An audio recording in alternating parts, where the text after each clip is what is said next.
Hi friends, happy teachers day. আজকে teacher special দিন। তো আমি রেগুলারই আমার স্টুডেন্টের কাছ থেকে অনেক গিফট পেয়ে থাকি। তো আজকে যেহেতু একটা স্পেশাল দিন, সেহেতু আমি আজকে অনেক বেশি গিফট পেয়েছি। তো সেটাই তোমাদের আজকে দেখাবো, চলো দেখতে থাকো। সবার প্রথমেই দেখাচ্ছি একটা সুন্দর জিনিস। দেখো এটা কি, বুঝতে পারছো? এটা হচ্ছে একটা কাগজের ফুল।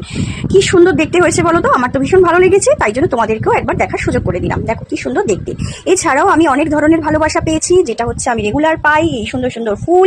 আর পেয়েছি ক্যাডবেরি, টফি, এছাড়া অনেক রকমের পেন। দেখো কত পেন, তার সাথে আছে একটা ফটো ফ্রেম। আর দেখো এই ড্রয়িং, গ্রিটিংস কার্ড। দেখো প্রতিটা ড্রয়িংস দেখো কত সুন্দর সুন্দর। এগুলো সব আমি আজকে ওদের কাছ থেকে পেয়েছি। এগুলো এক একটা ভালোবাসা আমার কাছে। দেখো তো কত সুন্দর এঁকেছে। আর এই গ্রিটিংস কার্ডটা দেখো কি দারুণ বানিয়েছে। দেখো